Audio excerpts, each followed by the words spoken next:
دكتور عبد اللطيف المتوكي، مدير المركز الاستشفائي الإقليمي سيدي حسين بن ناصر، تنفيذا للتعليمات الملكية السامية لصاحب الجلالة محمد السادس في إطار برنامج الرعاية 2023-2024،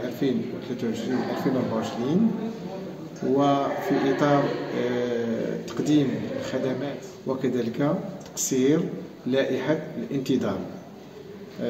نظم المركز الاستشفائي الإقليمي سيدي حسين بن ناصر وزازات بتنسيق مع المديرية الجهوية للصحة والحماية الاجتماعية جهة درعا تافيلات والمندوبية الإقليمية للصحة حملة طبية جراحية لفائدة أكثر من 40 مواطن ومواطنة.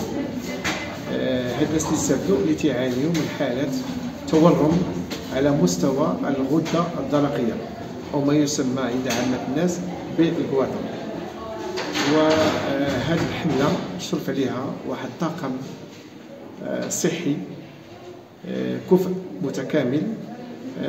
بالنسبة للأطر الطبية كانوا أطباء من إقليم ورزازات وخارج ورزازات، يعني اللي جاو خارج ورزازات اللي جاو ساعدونا وقدموا يد المساعدة من أجل إنجاح هذه الحملة.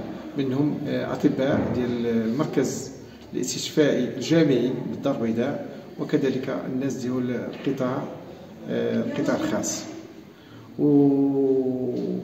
وفي الأخير تنبغي نستغل هذه الفرصة ونشكر جميع الناس لا من بعيد ولا من قريب اللي عاونونا وساهموا معنا من أجل إنجاح.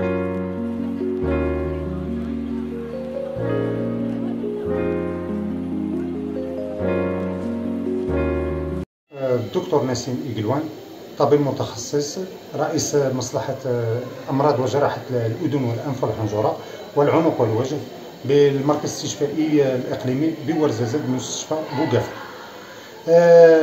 تم تنظيم هذه الحملة الطبية اللي امتدت على فترة ديال يومين كاملين، حيث تم إجراء يوم أمس 27 عملية جراحية لاستئصال الغدة الدرقية، واليوم مزمع إجراء 16 حالة 16 عملية أخرى. هذه الحملة الجراحية تم تنظيمها بالتعاون بين مصلحة الأذن والأنف والحنجرة بالمركز الاستشفائي الإقليمي بورزازات، وبتعاون مع الإدارة والمندوبية الإقليمية للصحة بورزازات، وبمساعدة من طرف المديرية الجهوية للصحة بالجهة ديال درعا تافيلات.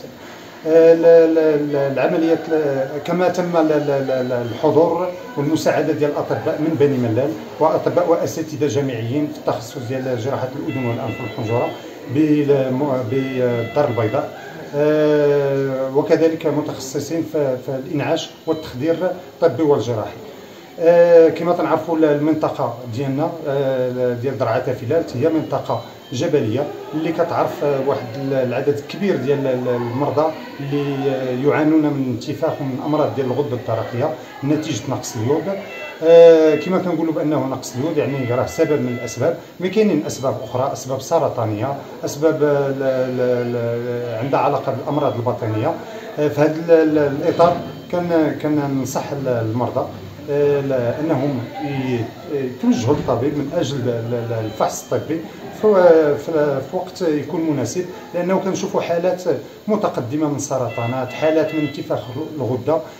على سبيل المثال اليوم امس تم اجراء عمليه جراحيه للغده الدرقيه تزن ما يزيد على كيلو ونصف، وهذه مساله شويه كبيره بزاف، ونتمنى نكونوا عند حسن ظن المريض. قبل كانت تنحس بشويه الالم في كتافي، الحمد لله دابا كلشي بخير، كنحس براسي مزيان. اللي درت العمليه كنشكر الطاقم الطبي، الله يجازيهم بخير، شكرا بزاف.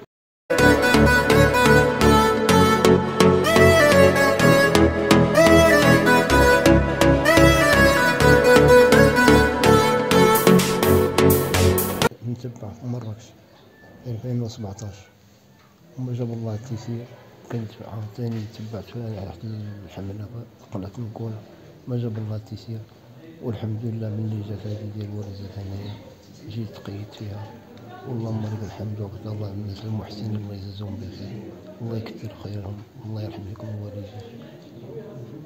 والحمد لله الساعة أحسن من اللي فات، اللهم لك الحمد.